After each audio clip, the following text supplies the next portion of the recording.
বিএনপির ভেতরে অনবরত খালেদা জিয়াকে অপমানের মৎসব চলছে।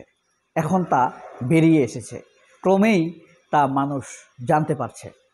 আজকে আপনাদেরকে একটি প্রমাণসহ কথা বলবো, সত্যি নিয়ে, যেটা আপনারা প্রমাণ করতে পারবেন।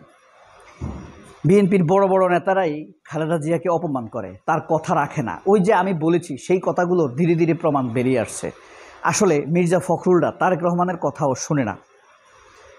আসল কথা যাওয়ার আগে আরেকটি কথা বলে নেই। এই যে তারেক রহমান বিএনপির সাথে ডক্টর ইউনূসের সাথে দেখা করেছে না, এদিক দিয়ে মির্জা ফখরুল কি বলেছে, যে আমরা তারেক রহমানকে যে কোনো সিদ্ধান্ত নেয়ার ব্যাপারে বলে রেখেছি, স্বাধীনতা দিয়েছে স্থায়ী কমিটি থেকে। অথচ তারেক রহমানকে বিশ্বাস করে নাই। তারেক রহমানের সাথে আমির খসরু মাহমুদকে ঢুকিয়ে দিয়েছে ডক্টর ইউনূসের ওখানে।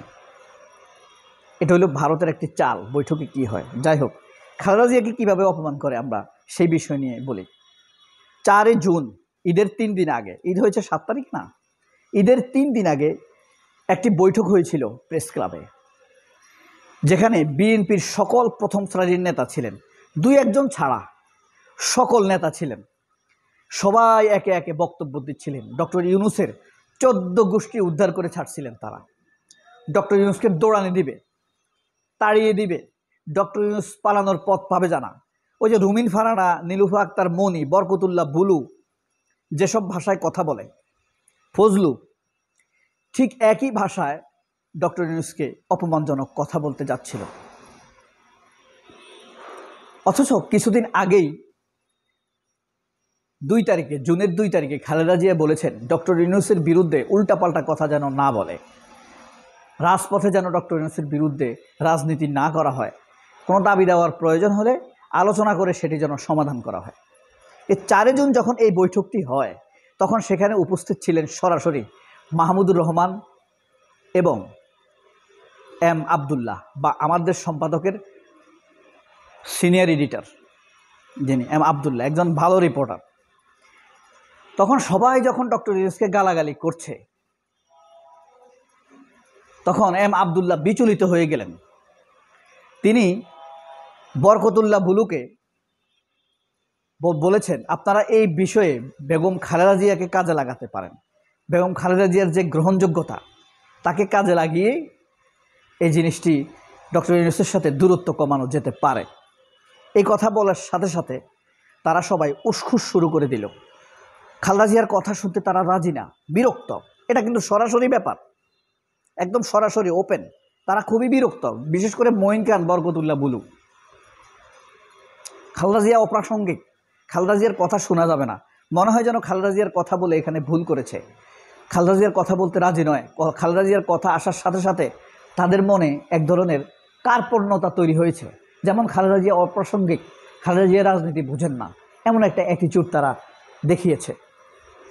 সবাই খালেদা জিয়াকে তাচ্ছিল্য করতে থাকলো সেখানে। খালেদা জিয়া বর্তমান রাজনীতি সম্পর্কে জানে না।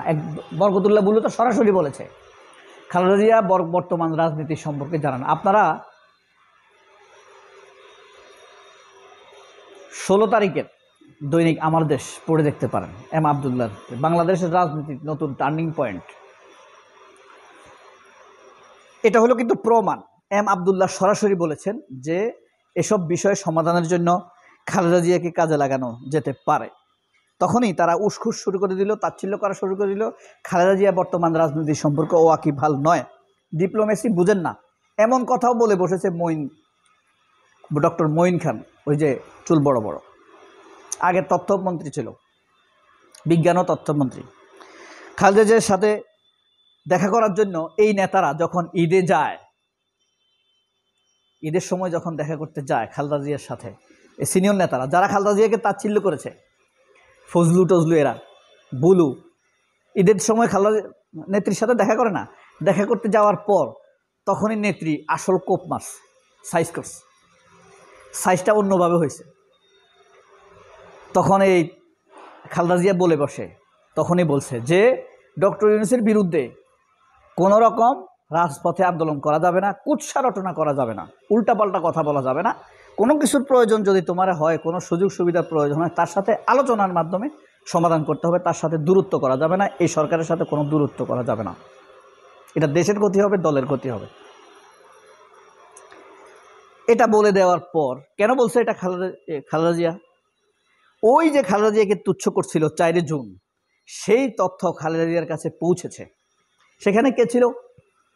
আমাদের সম্পাদক মাহমুদুর রহমান এম আবদুল্লাহ ছিল, রুমিন ফারানারা ছিল। কে কি বলেছে, এই কারণে আমি আপনাদেরকে বলছি না ভাই যে ডক্টর ইউনূসের সাথে তারেক রহমানের সাক্ষাতের মাস্টার মাইন্ড মাহমুদুর রহমান এবং এটার সফল উদ্যোক্তা ডক্টর খলিলুর রহমান। হ্যাঁ, তারেক রহমানের সাথে ডক্টর ইউনূসের বৈঠকটাই একটা সাফল্য। এই বৈঠকের পরে কি হলো, কি বাস্তবায়ন হলো, কি হলো না, কি প্রতিশ্রুতি দিয়েছে অথবা কি বাস্তবায়ন হবে, সেগুলা ভাই পরে। এটা যে একটা বৈঠক হয়েছে তারেক রহমান আর ডক্টর ইউনূস, এটাই একটা সাফল্য। কারণ এই বৈঠকটা ভারতপন্থীরা, শাহেদ আলমেরা কেউ চায় নাই, ফজলুরা চায় নাই, চেয়েছে বরকতুল্লাহ বুলুরা চেয়েছে, চায় নাই, আমির খসরু চেয়েছে। এবং খালেদা জিয়া যখন বলেছে ডক্টর ইউনূসের সাথে কোনো বাড়াবাড়ি করা যাবে না, তখনই সন্দেহজনকভাবে মির্জা ফখরুল ইসলাম আলমগীর তার পেছনে ডক্টর ইউনূসের সাথে একটি ছবি টাঙিয়ে ফেলেছে। অথচ ডক্টর ইউনূসের বিরুদ্ধে সবচেয়ে বেশি ষড়যন্ত্রের ইন্ধনদাতা, মাস্টার মাইন্ড এ ফখরুলটা বিশ্বাস করা যাবে না। হ্যাঁ, হোক সে বড় পদে থাকুক, তাতে কি, তাকে বিশ্বাস করা ফরজ না? এই পৃথিবীতে আল্লাহ, রাসূল, তাদেরকে অবিশ্বাস করলে গুনাহ হবে, আর কাউকে অবিশ্বাস করলে গুনাহ হবে না। সুতরাং এটা সন্দেহজনক। খালেদা জিয়া বলার সাথে সাথে নিজের পেছনে ড্রয়িং রুমে তারেক রহমান, খালেদা জিয়া, জিয়াউর রহমানের ছবি না রেখে ইউনূসের ছবি ঝুলিয়েছেন। আবার ইউনূসের বিরুদ্ধে তিনি ষড়যন্ত্র করছেন। তা পলিটিক্যাল ক্রিমিনাল, হ্যাঁ, পাক্কা ক্রিমিনাল। এই কারণে এরা সফল হয় নাই। তাহলে এই যে 10 জুন তারা বৈঠক করলেন, মির্জা ফখরুল উপরে, মাথার উপরে যে ছবি দেখা গেল, এটা নিয়ে কিন্তু নিউজ হয়েছে। এটা আমার দেশ এই নিউজটা করেছে। এখন যখন বৈঠক হয়েছে তখন ওই নেতারা যারা ডক্টর ইউনূসকে তাচ্ছিল্য করেছে, তারা এবার উল্টা বলা শুরু করেছে যে বেশি রিকোয়েস্ট করার করে ডক্টর ইউনূসের সাথে ইউনূস দেখা করেছে, ইউনূস পায়ে পড়ে দেখা করেছে, নিজে বাঁচার জন্য দেখা করেছে। ঠিক একইভাবে তারা ডক্টর ইউনূসকে কুৎসা রটনা শুরু করেছে। আসলে এদের শেষ পরিণতি কি?